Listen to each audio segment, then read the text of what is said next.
아버지 감사합니다. 이 시간 주님 앞에 나와 예배합니다. 이 시간 우리의 예배의 주인 되어 주옵소서. 주님만 바라는 복된 시간 되도록 인도하여 주옵소서. 예수님의 이름으로 기도합니다. 아멘.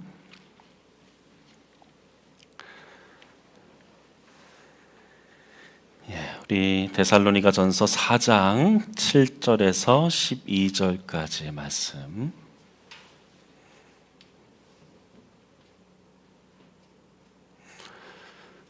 데살로니가전서 4장 7절에서 12절까지 우리 같이 함께 합독으로 천천히 읽겠습니다. 하나님이 우리를 부르심은 부정하게 하심이 아니요 거룩하게 하심이니 그러므로 저버리는 자는 사람을 저버림이 아니요 너희에게 그의 성령을 주신 하나님을 저버림이니라. 형제 사랑에 관하여는 너희에게 쓸 것이 없음을 너희 하나님의 가르치심을 받아 너희가 온 마게도냐 모든 형제에 대하여 과연 이것을 행하도다. 형제들아 권하노니 더욱 그렇게 행하고 또 너희에게 명한 것 같이 조용히 자기 일을 하고 너희 손으로 일하기를 힘쓰라. 이는 외인에 대하여 단정히 행하고 또한 아무 궁핍함 없이 하려 함이라. 아멘. 우리 서로 앞뒤좌우 인사할까요? 사랑합니다. 축복합니다.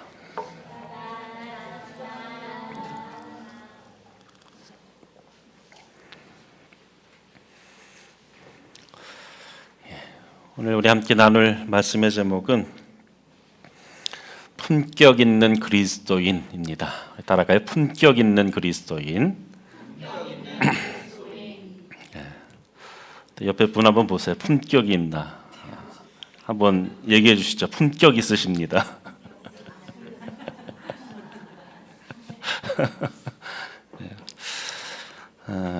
소설가 프란츠 카프카는 그의 연인 밀레나에게 보낸 편지에서 아주 독특한 통찰을 남겼습니다.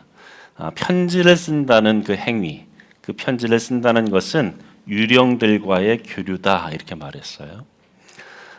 좀 언뜻 듣기에는 섬뜩하게 들릴지 모르지만 편지가 가지고 있는 이 특별한 감정을 그가 문학적으로 표현한 거죠. 그런 얘기합니다. 기차, 자동차, 비행기, 전보, 전화, 무선 전신에는 유령이 달라붙지 못하지만 편지에는 유령이 달라붙는다는 거예요. 문학적 표현입니다. 그래서 편지를 읽는 우리는 잠 못 이루고 이 답신을 보낼 말들을 계속 중얼거리게 되어지고 다시 편지를 쓰기 위해서 책상에 앉게 되어진다. 마치 이 편지에 그런 능력이 있다 그렇게 표현한 거죠. 멀리 떨어져 있는 그 대상, 만날 수 없는 그 대상을 그리워하면서 마치 그 영혼과 영혼이 만나는 아주 독특한 체험이 바로 이 편지를 서로 나누는 것이다. 그는 그렇게 이야기합니다. 그래서 편지를 서로 주고받는 그 동안에는 시간과 공간을 초월할 수 있다. 그런 말을 하죠.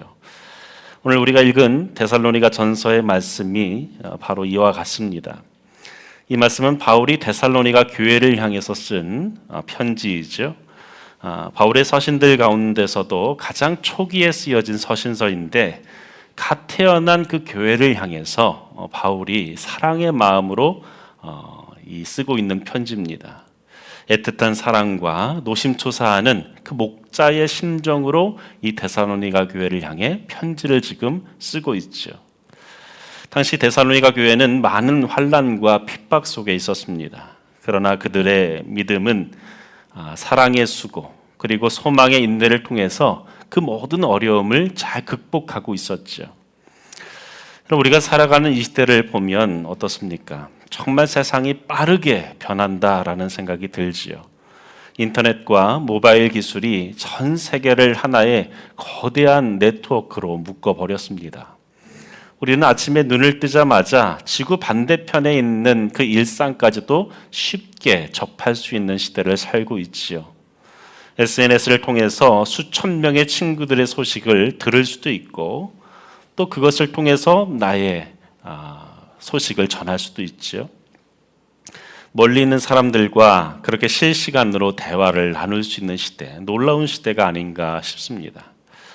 그런데 참으로 역설적이죠. 그렇게 멀리 있는 사람들과는 소통하면서도 정작 밥상 머리 앞에 있는 사람, 나와 살을 부딪히는 사람과는 그 소통이 너무도 적어지고 있다라는 생각이 듭니다.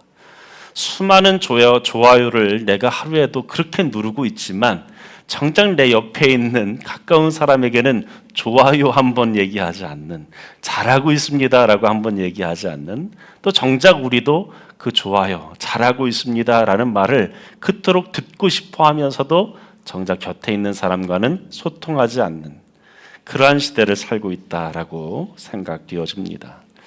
기계를 품고 살면서 한시도 스마트폰을 내려놓지 못하면서 정작 따뜻한 체온이 있는 대상들을 품지는 못하는 이 시대, 참으로 냉랭하고 차가워진 시대가 아닌가 싶습니다. 유대교 신학자 아브라함 요수아 헤셀은 그의 책에서 이런 말을 했습니다. 만난다는 것은 서로 마주서는 것뿐만 아니라 서로 동의하고 손을 잡고 하나가 되는 것이다. 참으로 깊은 통찰이죠. 사람은 만남을 통해서 비로소 나를 형성해 갑니다. 누군가를 만나야만 나라는 존재가 만들어져 가는 거예요. 우리가 교육을 어렸을 때부터 받아오지 않습니까? 유치원부터 해서 초등학교, 중학교, 고등학교, 대학교까지 정말로 우리 한 인격체라는 사람이 만들어지기까지 최소 100명에서 많게는 한 200여 명의 사람이 만남을 통해서 우리를 만들어주는 거예요. 그 만남이 없다면 나라는 존재가 형성될 수가 없는 거죠. 그런데 오늘날 이 시대를 보면, 또 우리 아이 세대를 보면 그 만남이 의미가 있냐라고 생각하는 듯 싶습니다. 참으로 안타깝죠. 직장에서도 요즘에는, 예전에는 신입사원이 들어가서 뭔가 잘 모르는 문제가 있으면 선임에게 질문했는데 지금은 챗GPT에게 물어보거나 제미나이에게 물어본다는 거죠. 오히려 가르쳐 주려고 하면 됐다고, 내가 알아서 찾아보겠다고 그렇게 하는 시대가 되었습니다. 물론 효율적이죠.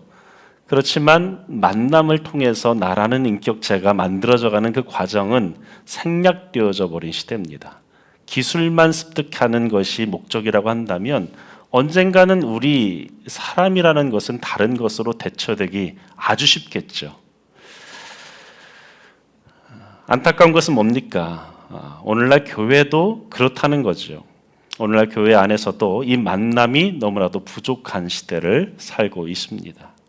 그리고 이 교회를 향해서 세상의 사람들이 말하는 것도 왜 교회는 그러느냐라고 얘기하죠.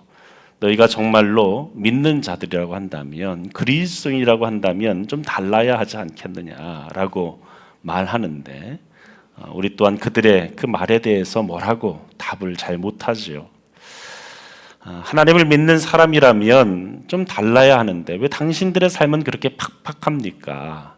신앙인의 모습이 왜 일반 사람들과 별반 다르지 않느냐? 왜 너희들 안에 사랑이 그렇게 부족하느냐?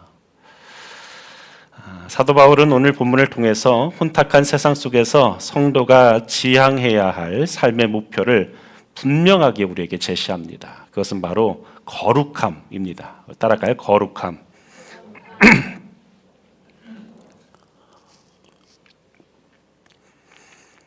하나님께서는 우리를 부정하게 살라고 지으신 것이 아니라 우리를 거룩하게 살라고 지으셨습니다. 여기서 거룩하다라는 것은 도덕적인 상태를 말하는 것이 아니죠. 그것은 하나님을 닮아가는 성화의 과정이고 세상과 다른 가치관으로 살아가는 구별되어진 삶을 우리는 거룩하다라고 말합니다. 오늘날 근본이 흔들리는 세상입니다. 저마다 사람들이 자기 욕망을 따라서 살지요. 이러한 때에 우리는 다시 한번 내가 누구인지 우리의 정체성에 대해서 곰곰이 생각해 보아야 합니다. 그렇다면 하나님께서 우리를 부르신 그 부르심에 합당하게 이 외로운 세상에서 우리가 어떻게 거룩함을 이루며 그리스도인의 품격을 이루며 살 수 있는가 몇 가지 함께 나누기 원합니다. 먼저 첫째로 형제의 사랑을 실천하되 사랑의 수고를 마다하지 않는 삶을 살아야 합니다. 우리 같이 읽어볼까요? 시작. 형제의 사랑을 실천하되 사랑의 수고를 마다하지 않는 삶입니다. 그리스도인의 품격을 지키며 살아가는 길, 그것은 형제 사랑을 실천하되 사랑의 수고를 마다하지 않는 삶, 그것입니다. 바울은 오늘 본문 9절과 10절에서 형제 사랑에 관해 얘기합니다. 형제 사랑에 관하여는 너희에게 쓸 것이 없음은 너희들 자신이 하나님의 가르치심을 받아 서로 사랑함이라. 10절 함께 했습니다. 너희가 온 마게도냐 모든 형제에 대하여 과연 이것을 행하도다. 형제들아 권하노니 더욱 그렇게 행하고. 사실 데살로니가 교회는 이렇게 권하지 않아도 잘하고 있었어요. 이미 너희가 사랑하는 일에 칭찬받을 만하다라고 바울이 인정하고 있었습니다. 대단한 거 아닙니까? 바울 선생에게 인정받을 정도니까. 그런데 그럼에도 불구하고 바울은 뭐라고 얘기합니까? 더욱 그리해라. 더욱 그리해라. 사랑에는 멈춤이 없어야 한다는 것이죠. 완성이 없다는 것입니다. 계속해서 이뤄가야 한다는 거죠. 사랑에는 만족함이 없어야 하기 때문에 그렇습니다. 이만하면 충분하다라는 것은 있을 수 없다는 거예요. 사랑은 단순한 감정의 문제가 아닙니다. 낭만적인 느낌이나 말의 유희로 끝나는 것이 아닙니다. 바울이 데살로니가전서 1장에서 칭찬했던 그 사랑의 수고라는 표현을 우리는 기억해야 되는데, 우리 함께 읽을까요? 시작. 너희의 믿음의 역사와 사랑의 수고와 우리 주 예수 그리스도에 대한 소망의 인내를 우리 하나님 아버지 앞에서 끊임없이 기억함이니. 이 사랑에 관하여서 수고라는 말을 쓰고 있어요. 수고. 사랑, 수고. 여러분, 사랑에는 반드시 수고가 있어야 한다는 거죠. 이 수고에 해당되어지는 헬라어 코포스는 문자적으로 슬픔으로 가슴을 치다 이런 뜻을 내포하고 있어요. 슬픔으로 가슴을 치다. 더 나아가서 의역하면 번거로움을 마다하지 않는다라는 의미도 있습니다. 고통을 기꺼이 받아들인다라는 뜻도 있어요. 여러분 한번 생각해 보세요. 진정으로 사랑한다라는 것은 무엇입니까? 그것은 낭비하는 거예요. 사랑한다는 것은 낭비하는 겁니다. 그저께 우리 한 지체와 그런 얘기를 나눴어요. 사랑하는 거는 낭비하는 거다. 자꾸만 자기가 손해본다는 거죠. 뭔가를 할 때에. 근데 사랑이라는 것 자체가 낭비하는 것이지, 내가 더하고 덜하고 덜하면 내가 더 이득 보는 것 같고 더하면 손해보는 것 같고 그런 감정이 들면 그건 사랑이 아닌 거죠. 그 사람을 위해서 내 시간을 내주고 내 물질을 사용하고 때로는 나의 자존심마저 내려놓는 그 번거로움을 감수하는 것이 사랑 아닙니까? 또 사랑은 구체적인 행동입니다. 그래서 수고인 거죠. 몸이 움직여야 되고 손과 발이 수고를 해야 됩니다. 그래야 사랑인 거죠. 입으로만 사랑해, 사랑해라고 말해서 그게 사랑이 아닙니다. 진짜 수고가 있어야 되는 거죠. 예수님이 우리를 어떻게 사랑하셨습니까? 하나님은 사랑이시라 하셨고 그 예수님이 사랑의 예수님이신데 그 예수님이 우리를 그저 내가 너희를 사랑한다라는 말뿐이었습니까? 아니죠. 하늘 보좌의 영광을 다 버리시고 이 땅에 오셔서 십자가의 고난과 죽음이라는 가장 큰 수고라는 표현을 써서 좀 적은 것 같지만 저는 수고라는 말이 그렇게 부족하다고 생각하지 않습니다. 우리를 위해 가장 큰 수고를 감당하셨어요. 그 사랑의 수고가 있었기 때문에 오늘 우리가 구원받은 하나님의 자녀가 되어진 거죠. 오늘날 세상은 참 계산적입니다. 손해보는 일을 절대로 안 하려고 하죠. 사랑조차도 거래가 되어버린 시대입니다. 그러나 우리 그리스도인들은 달라야 한다는 거죠. 갈등이 있는 곳에 평화를 심고 상처 입은 자들을 위해 기꺼이 나의 어깨를 내어줄 수 있는, 나를 내어줄 수 있는 그 수고를 감당해야 됩니다. 이것이 바로 거룩한 삶의 첫 번째 특징이라는 거죠. 사랑 때문에 흘리는 땀과 눈물이 있을 때 그리스도의 품격이 나타난다. 두 번째로 조용히 자기 일에 전념하며 자기 손으로 일하는 성실한 삶입니다. 우리 같이 읽을까요? 시작. 조용히 자기 일에 전념하며 자기 손으로 일하는 성실한 삶입니다. 그리스도의 품격은 이와 같다는 거예요. 11절에 보면 너희에게 명한 것 같이 조용히 하고 자기 일을 하고 너희 손으로 일하기를 힘쓰라. 이 말씀은 데살로니가 교회의 독특한 상황과 연결되어져 있습니다. 이 초대교회 성도들은 정말로 이 주님의 재림에 대해서 간절히 바랐습니다. 마치 주님이 내일 오실 것처럼 그들은 살았어요. 종말론적 신앙이라는 것이 바로 주님이 오늘 오실 것처럼, 주님이 당장 내일 오실 것처럼 오늘 하루하루를 사는 것이 종말론적 신앙 아니겠습니까? 초대교회 교인들은 그렇게 살았습니다.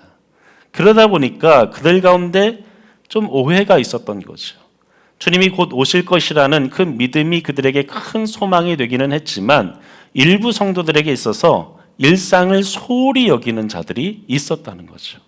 언제 주님 오실는지 모르니까 1년 뒤가 무슨 소용이야. 10년 뒤가 무슨 소용이야.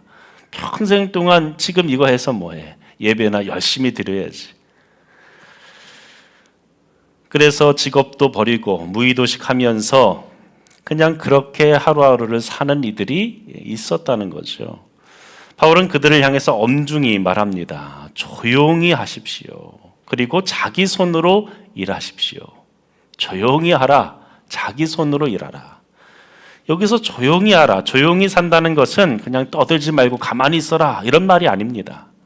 이것은 잠잠하게 내면의 질서를 유지해라. 이런 말인 거예요. 우리가 주님의 다시 오심을, 주님의 재림을 당장 오늘 오실 것처럼 살지만 붕 떠 있어서 살지 말라는 거예요.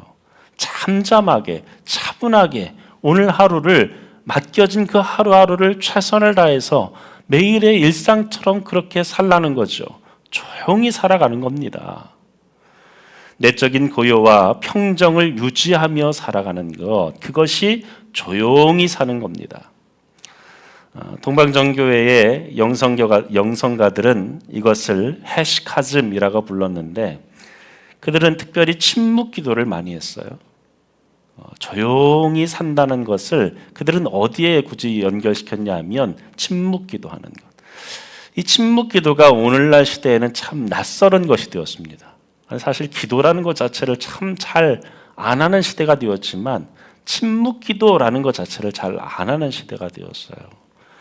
저는 개인적으로 그렇게 권합니다. 내가 30분을 기도를 하면 최소한 그 중에서 3분의 1은 듣는 기도를 하셔야 돼요. 저는 침묵 기도를 듣는 기도라고 표현합니다. 내가 그렇게 20분 동안 하나님 앞에 실컷 떠들었으면 내게 어떤 감동을 주시는지 조용히 듣는 기도가 필요해요. 침묵 기도가 필요합니다. 그래서 5분을 기도하면 단 1분이든 2분이든 잠잠하게 하나님 앞에 내게 말씀해 주시기를, 나에게 감동을 주시기를 듣는 거예요. 그런 시간이 필요합니다. 세상이 참 요란합니다. 자기를 과시하고 끊임없이 떠들어대고 공중거리면서 뛰어다니죠. 그러나 거룩한 성도는 어떻습니까? 이 소란스러운 세상 속에서도 내면의 중심을 지키고 하나님께 우리의 고요함을 지키며 살아가는 자들, 그들이 그리스도인이다. 그것이 품격 있는 것이다 라고 말하고 싶습니다. 또한 우리는 일상의 가치를 소중하게 여겨야 됩니다. 신앙은 현실 도피가 아닙니다. 세상과 나는 간 곳 없고 구속한 주만 보이도다. 이 찬송이 세상은 아무런 쓸모 없습니다라는 것이 아니죠. 내일 주님이 오신다 할지라도 오늘 나에게 주어진 삶의 자리에서 성실하게 땀 흘려 일하며 사는 것이야말로 종말론적 신앙입니다. 종교개혁자들은 직업 소명서를 이야기했죠. 성직자만 거룩한 일을 하는 것이 아니라 모든 자들이 하나님의 일을 한다라고 생각하면서 그 일을 감당할 때 그것이 성직이라는 거예요. 거룩한 일이라는 거죠. 집에서 주부로 밥을 짓고 청소를 하고 가사의 일을 하는 것이 주를 위한 거룩한 일이라고 여기면 그것이 성직이다. 직장에서 서류를 작성하는 일, 그것이 주님이 나에게 맡겨주신 일이다 여기면 그것이 성직이라는 거죠. 농부가 밭을 가는 일, 학생이 공부를 하는 일, 그것이 주의 영광을 위하여 하는 일이고 준비하는 것이라 여기면 그것이 곧 성직이라는 거죠. 그 모든 것이 하나님 앞에서 행하는 거룩한 예배가 될 수 있다는 겁니다. 자기 손으로 일하여 자기 앞가림을 하고 더 나아가 궁핍한 자들을 도울 수 있는 그러한 삶을 살아가는 것, 남에게 짐이 되지 않고 오히려 덕을 세우며 살아가는 것, 이것이 우리가 추구해야 될 삶의 모습입니다. 저는 목회자로서 목회를 시작할 때부터 제 마음에 가졌던 이 다짐이 그겁니다. 패 끼치지 말자. 사람들한테 패 끼치며 사역하지 말자. 물론 목회라는 것 자체가 공급함이, 외적인 공급함이 있어야만 이루어질 수 있습니다. 그런데 패를 끼치는 사람들이 간혹 있어요. 제가 볼 때.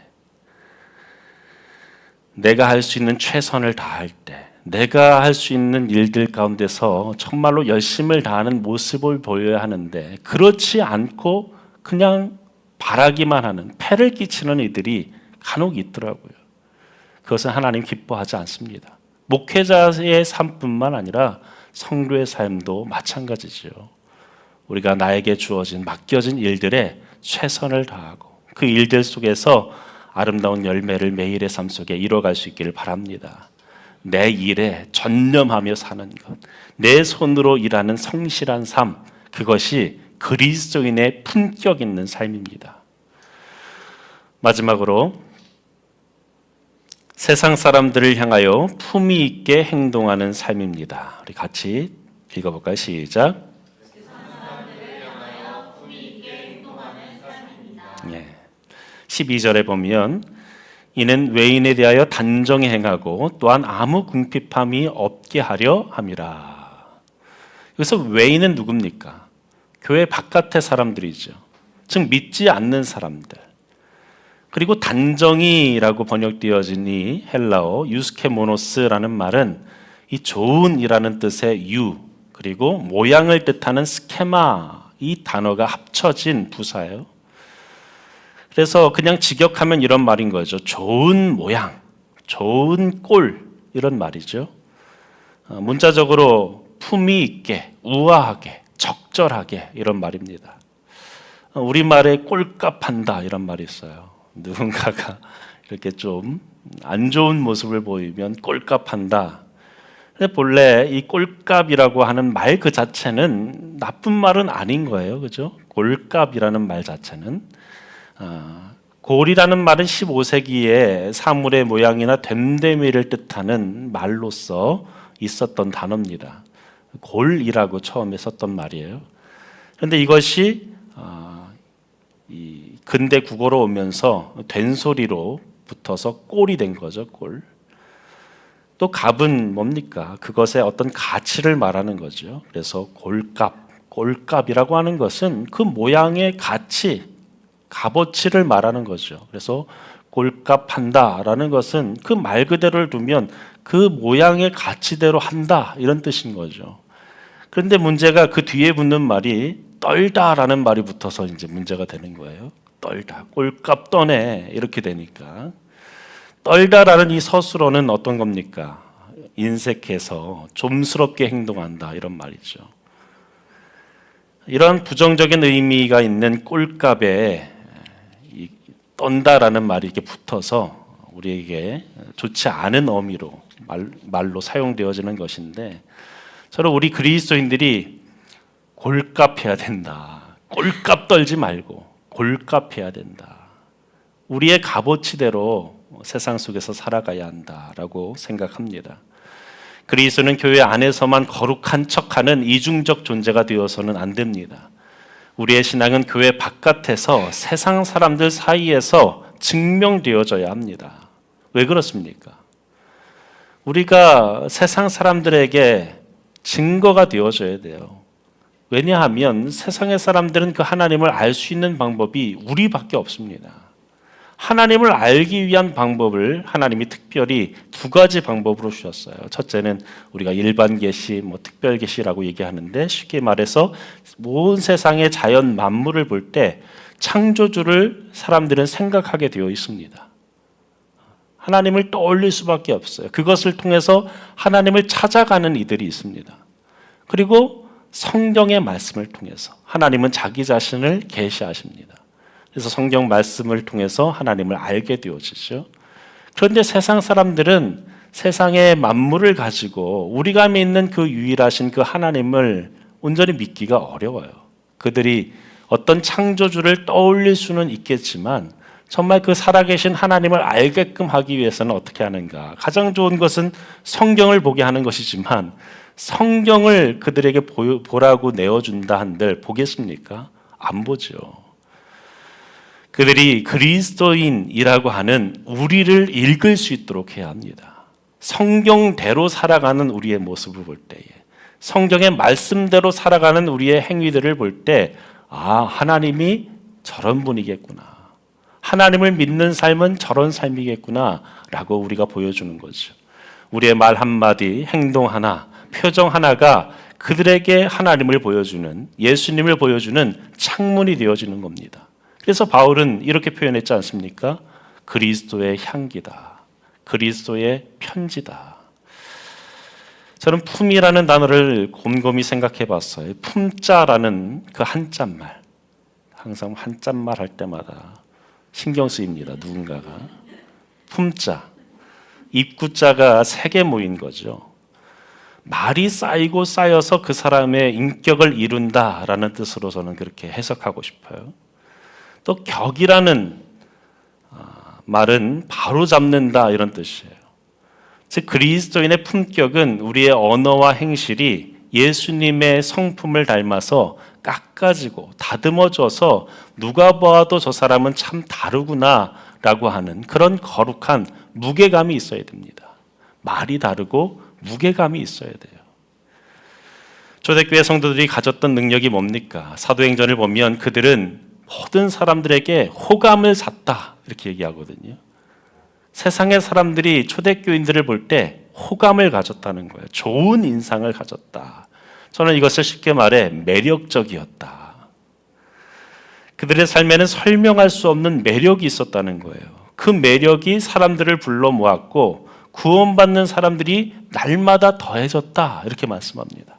초대교회의 어떤 시스템 때문에 교회가 부흥했다, 그들이 날마다 나가서 전도지를 전했더니, 어떤 전도 축제를 했더니 교인이 날마다 늘어갔더라 라고 말하지 않고, 그들이 교회 안에서 서로 사랑하고 함께 나누고 함께 예배했는데 그들의 다른 격의 모습, 그들의 품격의 모습, 그들이 매력적인 그 모습을 세상 가운데 끼쳐서 믿는 자들이 날마다 더해졌다, 이렇게 말씀합니다.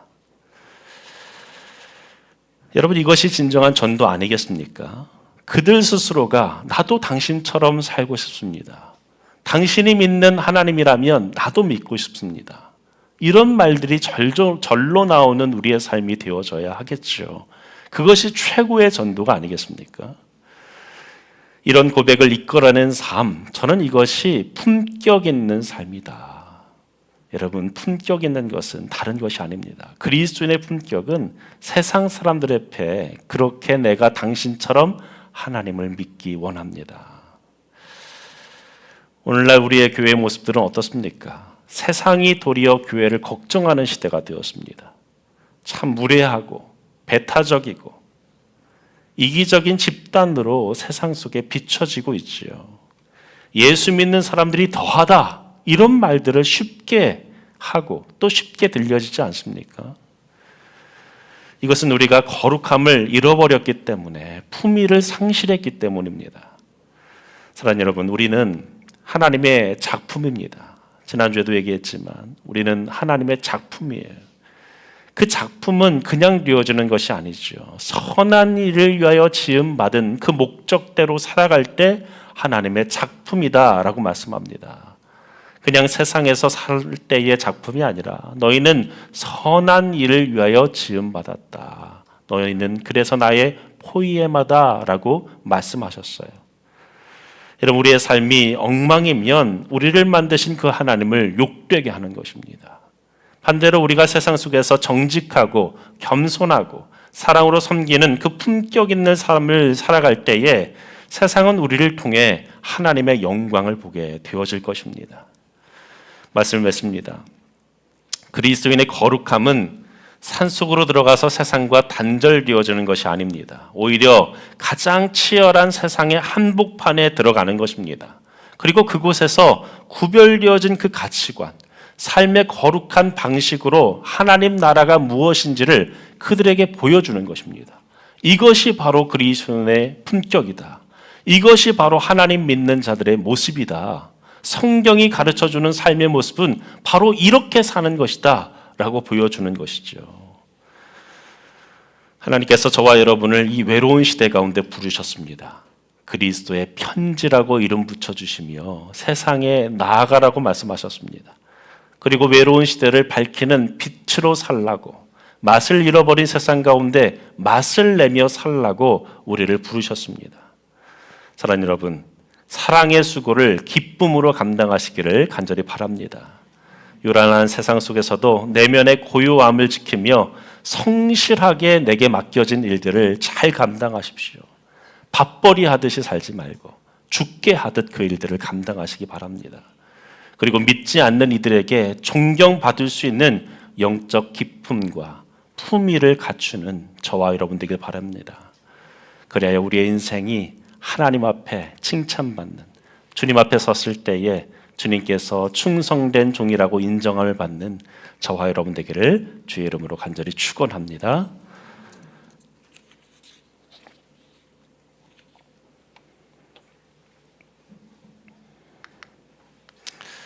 우리 찬양합시다. 예수 닮기를. 우리의 평생의 소원이 그 예수님, 주님을 닮기를 원합니다. 이 마음의 고백으로 함께 찬양하겠습니다.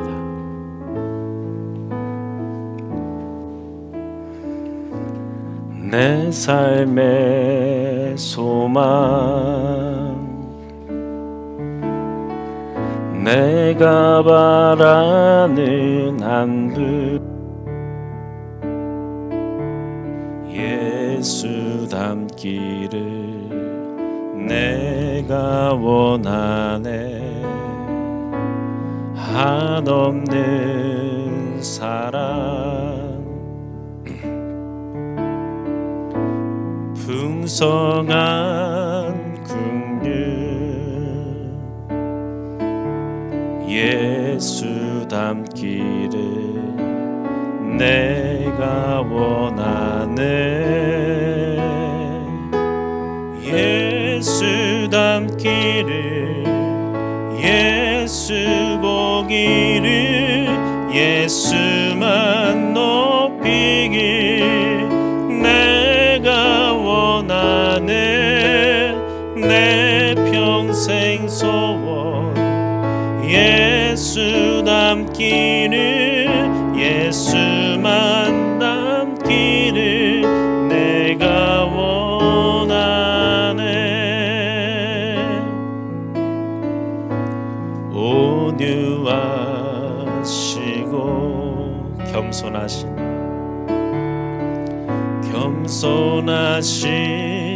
성품, 예수 닮기를, 예수 닮기를 내가 원하네.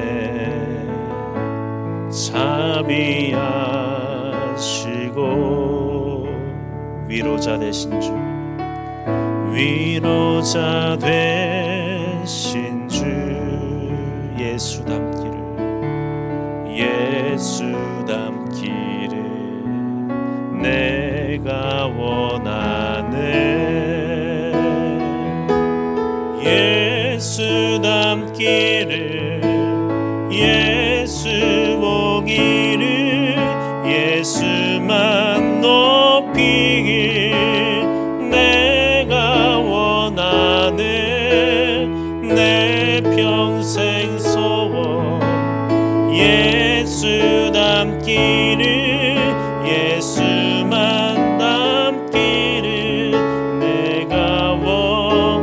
예수 닮기를, 예수 닮기를, 예수 보기를, 예수만 높이길 내가 원하네. 내 평생 소원 예수 닮기를, 예수만 닮기를 내가 원하네. 우리가 이 시간 먼저 기도할 때에 말씀 앞에 우리 자신을 정직하게 돌아봅시다. 우리는 사랑을 그저 달콤한 감정이나 말뿐인 위로라고 착각하며 살지는 않았습니까? 오늘 주님께서 우리에게 분명히 말씀합니다. 사랑은 수고라고 말씀합니다. 나의 시간을 낭비하고 나의 물질을 허비하고 내 자존심을 깎이는 그 거룩한 불편함이 바로 진짜 사랑이라고 말씀합니다. 이 시간 기도할 때에 계산적인 우리의 마음을 회개합시다. 손해보지 않고 움켜쥐려고 했던 그 손을 펴서 형제를 위해 기꺼이 땀 흘리고 눈물 흘릴 수 있는 사랑의 수고를 결단합시다. 주님, 내가 그러한 사랑의 수고를 감당하는 거룩한 삶을 살겠습니다라고 우리 함께 기도하겠습니다. 아버지 하나님, 우리의 마음 내 시간과 내 물질과 감정을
찬양합니다. 하나님께로 더 가까이,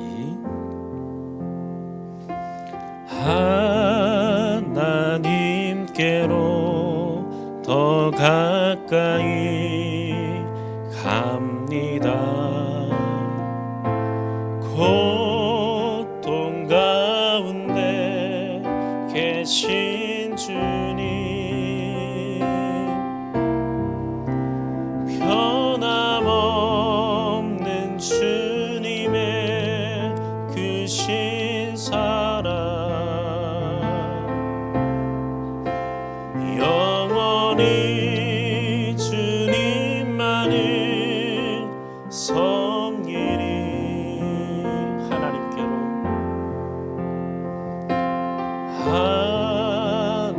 하나님께로 더 가까이 갑니다. 고통 가운데 계신 주님, 변함없는 주님의 그 신사랑 영원히 주님만을 섬기리. 하나님께로 더 가까이, 하나님께로 더 가까이 갑니다. 고통 가운데 계신 주님, 변함없는 주님의 그 신사랑 영원히 주님만을 섬기리. 한 번 더 고백할까요? 하나님께로, 하나님께로 더 가까이 갑니다.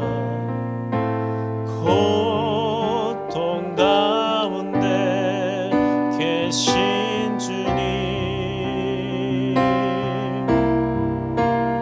변함없는 주님의 그 신사랑 영원히 주님만을 섬기리. 우리 두 번째로 기도하실 때는 우리의 일상과 삶의 태도를 두고 기도합시다. 세상이 참으로 요란하고 시끄럽습니다. 그 속에서 우리마저 함께 떠들고 분주하며 내면의 고요함을 잃어버리지는 않았습니까? 또한 세상 사람들은 성경책이 아니라 우리라는 이 성경을 읽고 있다라고 말씀드렸습니다. 나의 표정과 나의 말투, 나의 태도가 곧 예수님의 얼굴이 되어집니다. 이 시간 우리 함께 기도할 때, 주님, 내 안에 주님이 거하실 수 있는 고요한 방을 만들게 하여 주옵소서. 내가 내일 주님이 오신다 해도 오늘 나에게 주어진 일터와 가정의 자리에서 성실하게 살아가며 세상 사람들에게 그 주님의 향기를 드러내는 품격 있는 인생을 살게 해달라고 우리 함께 간절히 기도하겠습니다.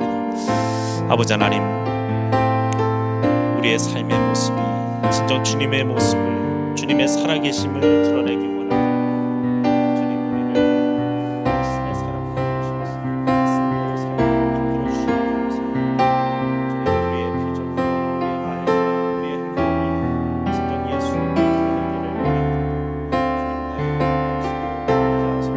성령 하나님, 우리를 주장하셔서 주님, 우리를 통하여 주님이 그 선하신 주님이 나타나게 주시옵소서. 주님, 우리에게 주어진 하루하루를 주님 잠잠히 살아가며 조용히 살아가며 주어진 그 일상 속에서 허름함을 지켜내며 살기를 원합니다. 주님, 나에게 주어진 그 일터, 직장이 하나님이 내게 맡겨주신 사명자의 자리인 줄 믿습니다. 주님, 내가 그 일을 화목함으로 수고할 수 있도록 나의 마음을 주장하여 주시옵소서. 주님, 진정 주 앞에 내 손으로 수고하며 헌신하여 그 수고를 최선을 다하고 주옵소서. 주님, 그 자리가 진정 주 앞에 예배하는 예배의 자리가 될 수 있도록 우리를 주장하여 주시옵소서. 주님의 삶의 모습이 진정 하나님의 칭찬과 세상 사람들이 진정 내 모습을 보고 하나님을 위해 수 있는 내고 아름다운 삶의 모습으로 우리를 주장하여 주시옵소서. 우리를 통하여 잃어버린 우리 주 앞에 살아계신 그 하나님 기억할 수 있고 우리를 주장하시고 사용하여 주시옵소서. 주님, 주옵소서. 우리를 사용하여 주옵소서.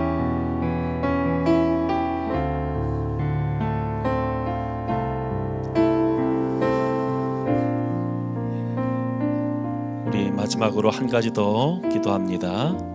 우리 교회를 위해 기도합시다. 데살로니가 교회는 환난 속에서도 믿음의 역사와 사랑의 수고, 소망의 인내가 있어서 진정 소문난 교회였습니다. 우리 교회가 이 시대에 그런 교회가 되기를 진정 우리가 꿈꾸며 기도합시다.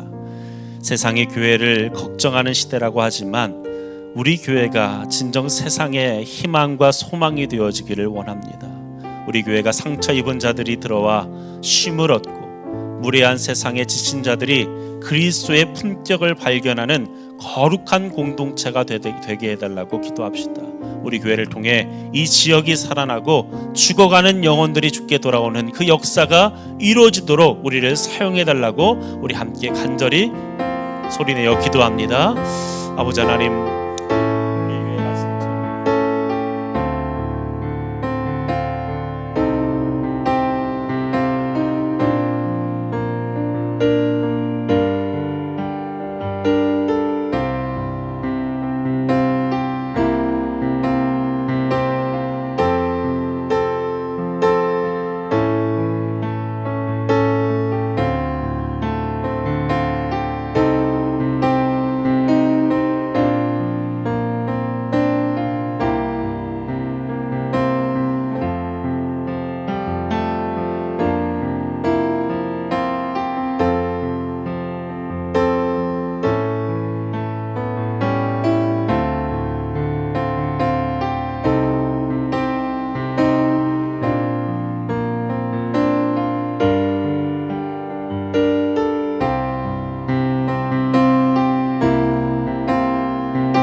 기도합니다. 살아계셔서 우리의 작은 신음에도 귀 기울이시는 하나님 아버지, 오늘 주님 앞에 부르짖는 우리의 기도가 공허한 메아리가 아니라 하늘 보좌를 움직이는 믿음의 고백된 줄로 믿습니다. 하나님, 우리가 이 시간 드린 이 기도의 제목처럼 세상과 구별되어진 거룩한 삶을 살기 원합니다. 이제 교회 문을 열고 나서는 우리의 삶의 현장 속에 우리의 결단대로 살아갈 힘을 더하여 주옵소서. 계산적인 마음을 버리고 사랑의 수고를 감당하게 하시며 요란한 세상의 풍조 속에서도 내면의 고요함을 잃지 않고 묵묵히 나의 자리를 지키며 살게 하여 주옵소서. 무례하고 거친 세상 속에서 우리 성도들이 예수 그리스도의 인격을 입어 품격 있는 삶을 살게 하여 주옵소서. 우리의 말과 행실이 믿지 않는 영혼들에게 주님을 보여주는 거룩한 창문 되게 하여 주옵소서. 우리의 힘으로는 다 할 수 없사오니 성령 하나님 친히 우리의 손과 발이 되어 주옵소서. 이제는 우리 주 예수 그리스도의 은혜와 하나님 아버지의 변함없는 그 사랑과 성령 하나님의 감동하심이 사랑의 수고와 성실함으로 세상 속에서 그리스도의 품격을 지키며 살기로 작정하는 우리 모든 성도들의 머리 위에 이제로부터 영원히 함께 하시기를 간절히 축원하옵나이다. 아멘.